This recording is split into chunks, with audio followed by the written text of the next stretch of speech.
Scooting up. And we are live. Welcome back with Murphy Mac to another episode of the Fitness Beginner Podcast, where we help you get started on your fitness journey. What is up, folks? Hope y'all having a great day. Hope y'all are starting the week off right. If you listen to the car, be careful on the way to work. Wear your seatbelt, and y'all have a great day. Today's topic, we're going to hop into a topic that I think is not spoke about enough. I think a lot of people could benefit from what we're going to talk about today, that either they're not aware of it or they're not aware that they should do it.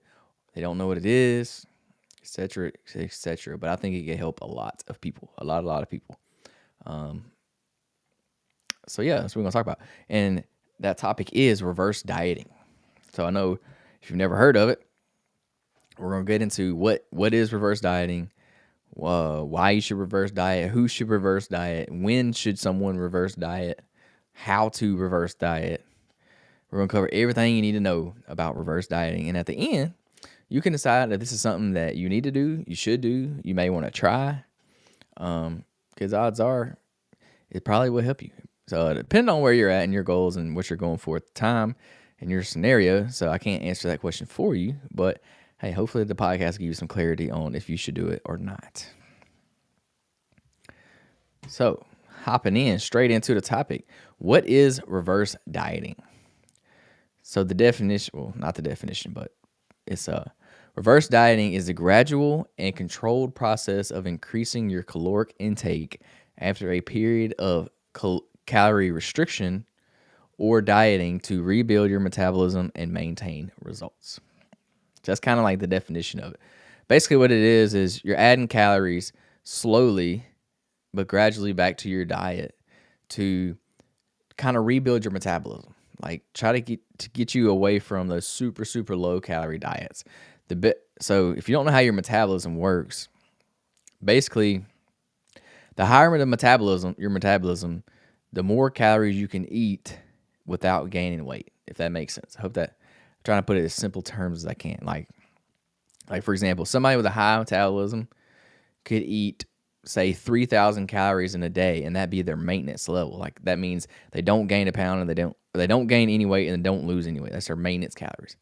But somebody with a low metabolism, they can only eat like, say, 2,000 calories a day without gaining any weight or losing any weight, because that may be their maintenance calories. So basically, the higher your maintenance calorie is, the higher your metabolism is. And we want this to be high. Like you want your metabolism to be high because it's going to help you burn more calories throughout the day, and it's going to allow you to eat more food and things like that. So yeah, to me, maybe there's a scenario out there where you wouldn't want your metabolism higher, but for any scenario that I can think of, you want your metabolism to be higher. You want to build that metabolism.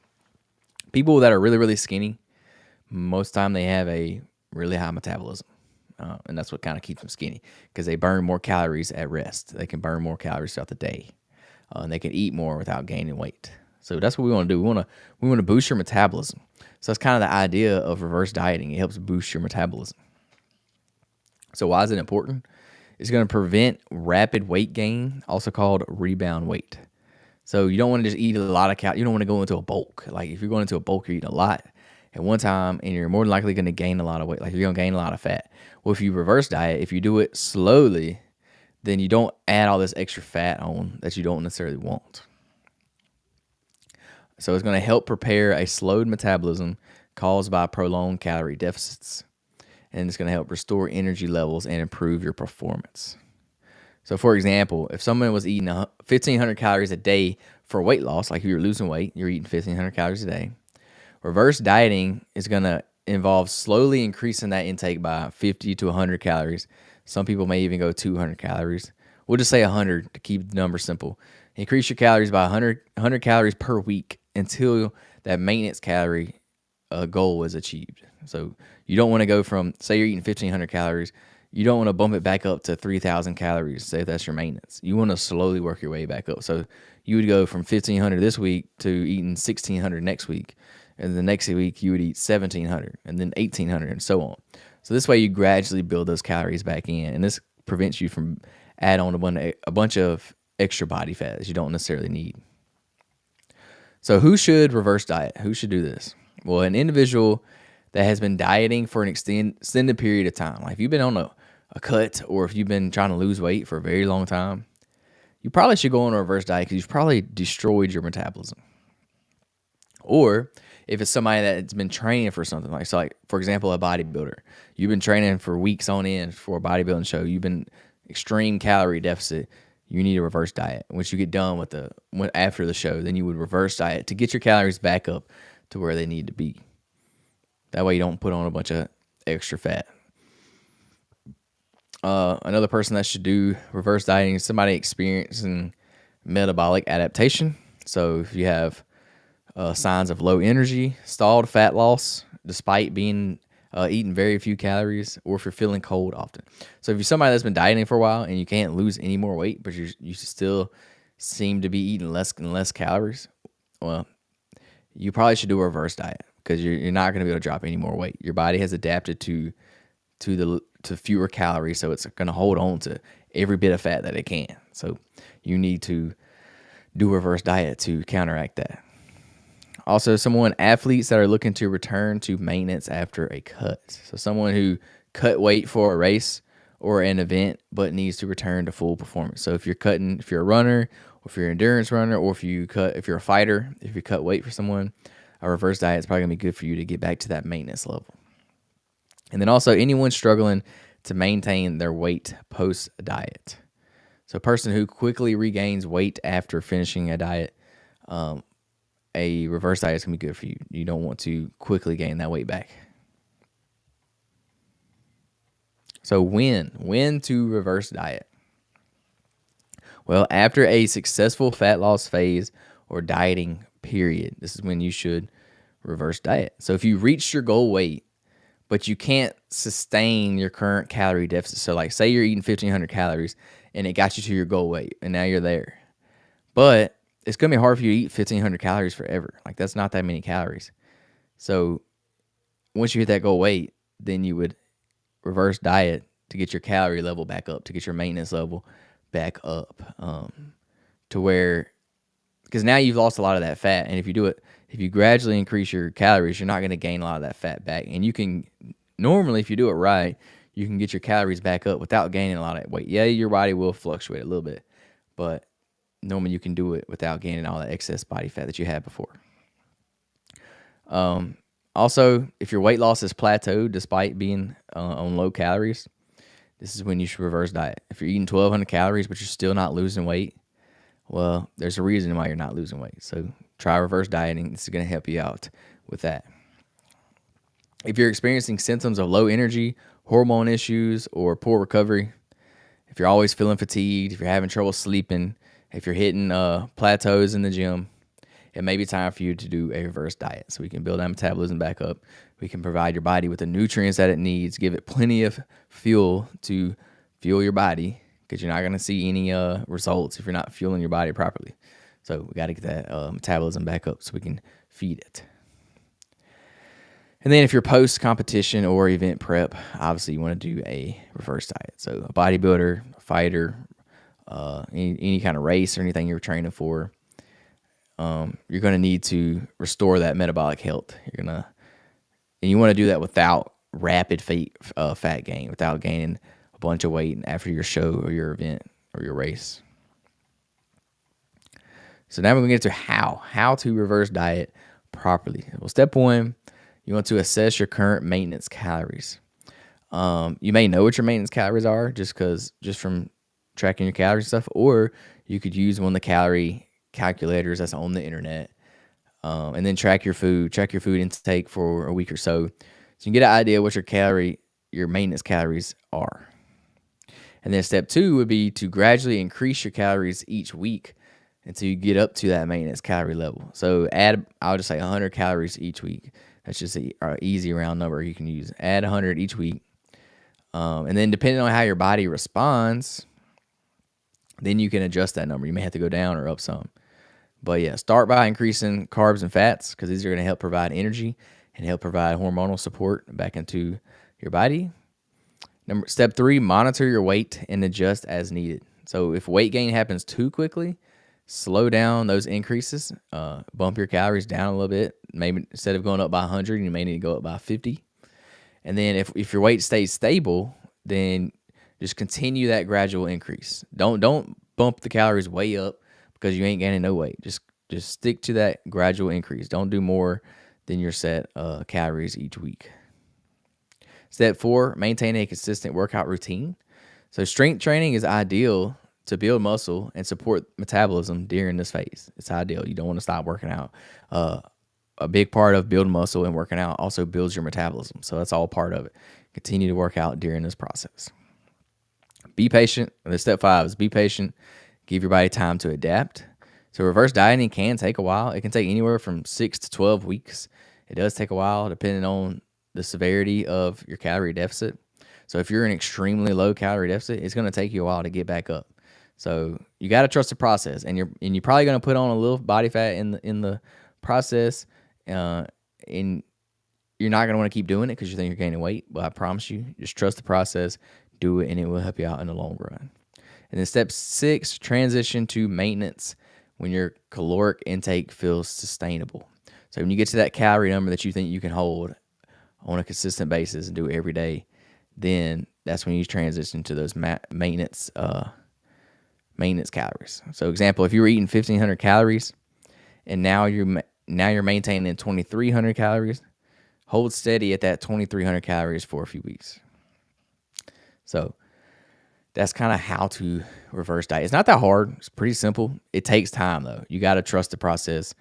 You're not going to see major drastic results super quick. It takes time, but it's going to benefit you more in the long run because you're rebuilding your metabolism. You're allowing yourself to eat more calories. Like you're getting your body back up to where it needs to be. Like honestly, 1,500 calories is not a lot of calories. So like that's just not sustainable for anybody. You can't do that forever. So if you've been there for a while and you're stuck there, it's going to benefit you to boost those calories up. So that way you can start losing weight with less calories, if that makes sense. So like right now, for example, say you're eating 1,500 calories and you're stuck. Well, you can't just keep dropping your calories. You can't go down to 1,200 calories. Like you're gonna blow away in the wind if you keep doing that. Like it's not gonna work, and your body's gonna adapt to that, and it's not gonna keep losing weight. But if you can build those calories up to say 3,000 calories, well then once you stay at 3,000 calories for a while and your body gets used to those calories at 3,000 calories, that'll be like your new maintenance once you stay there for a while. Then once you start cutting calories out, then you will lose weight. So does that make so now you're losing weight, say at 2,800 calories, if you're because you dropped your calories down by 200, you went from 3,000 to 2,800. Now you can lose weight at 2,800 calories versus a few months ago when you were eating 1,500 calories, you wasn't losing any weight. And this is all because of your metabolism and how you're manipulating it, basically. So you want to build those calories, those maintenance calories up as much as you can to where you're at a good, pretty high level. And then once you start cutting calories, then you'll start losing weight. So it makes sense. I know this is hard to like explain over this podcast. If you have any questions, just shoot me a DM, Murphy McFit. I'll try to help you out the best I can. Or just look up maintenance calories, and somebody may be able to explain it better than I can. I'm sure there's YouTube videos that have demonstrations on there that'll explain it a lot better than me. But yeah, basically the idea is you're building your calories up more so that when you do cut calories, it's at a more sustainable rate and you can actually lose weight with eating more food, if that makes sense. So you'll be eating, say, 28, for my example just then, you can eat a lot more calories and lose weight and actually see progress and not hit a plateau. Because eventually you're going to get to a very small amount of calories. If you just keep cutting calories and keep cutting calories, you're not going to be able to keep doing that. Like at some point that's going to stop. Like you can't just keep cutting them out. You got to eat, like, honestly, if you get down to like 1,000 calories, like that's barely any food. So yeah, we don't want to do that. So things to keep in mind during reverse dieting: psychological changes. So it can feel scary to increase calories after dieting because you've been working hard. Like if you had a successful weight loss, you've been working hard, you've been dieting, you saw some good results. It can be a little scary to want to increase those calories. So you just got to remind yourself that it's a necessary step for metabolic health. It's going to be good for your metabolism. So just remind yourself that. You got to trust the process. Also, keep in mind that weight fluctuations are normal. So a slight increase on the scale is probably going to happen. But it also could be due to increased glycogen and water retention from eating more carbs. So that could be a reason. I mean, yeah, you may put on a little bit of fat in the process, but it won't be as much as if you was just eating whatever, whenever you wanted to. Also, keep in mind that you need to stay consistent with your tracking. So, yeah, you track a lot when you're in a diet, when you're in a deficit, when you're dieting, but you also want to track when you're doing this reverse diet as well. So you know what your calories at, because you don't know how much you've increased or decreased your calories if you're not tracking. So consistency with your food log and workout routine ensures that you're progressing as planned. And then last but not least, listen to your body. So pay attention to your energy levels, pay attention to your hunger, and pay attention to your performance. And then that way you can adjust your plan based on these cues that your body is giving you. Some myths about reverse dieting. You'll gain a lot of fat. Well, this is not necessarily true. If done gradually, if done properly, you're not going to gain a lot of fat. Weight gain is minimal and primarily lean tissue, especially if you're working out with these extra calories that you're giving your body. You're going to be able to build muscle. You're going to build that lean tissue because you're giving your body more fuel to build, to get stronger. So that's why it's important to keep working out as well during this process. And then also another myth is you can eat whatever you want. That's false. Quality of food still matters, period, no matter what. So prioritize nutrient-dense foods, and it's going to support your recovery, it's going to support your health, and it's going to allow you to see better results from the reverse diet. So don't just go in there thinking you can eat whatever you want because you got more calories to play with now. So some final thoughts. Reverse dieting is not just about food. It's about regaining metabolic flexibility and setting yourself up for long-term success. So like I said, the more food that you but the more food you can eat, the more sustainable it is, right? You can't it's not sustainable to eat 1,500 calories. But say your maintenance is 3,000 calories, then hey, that's a lot more sustainable. I can eat 3,000. I can stay within 3,000 calories. I definitely can't stay within 1,500. There's no way. So be patient, trust the process. It's about progress. It's not about perfection. And if you're unsure how to begin, look into hiring a coach, look into hiring a nutritionist, go to YouTube, search it up. I'm sure there's plenty of videos on there. Ask somebody you know that does this for a living. Ask somebody you know that's into fitness, or ask me. Shoot me a DM, Murphy McFit on all social medias. I'd love to help you out the best I can. But yeah, that's my little spiel about reverse dieting. I think this could be very beneficial for a lot of people. And I think a lot of people, one, don't know what it is, period. But two, they never really maybe thought it was for them, or they've just never done it, never tried it. They're scared of it. I know a lot of people get scared of increasing their calories, especially when they're very low on their calories now. They don't want to gain a lot of weight. And I understand that. I get that. But it's for the long term, it's going to be good for you. Yeah, it may set you back a little bit for a few months, but it's better to sacrifice those few months for better long-term health than it is to just keep pounding yourself in a calorie deficit for months on months on months and never see any results.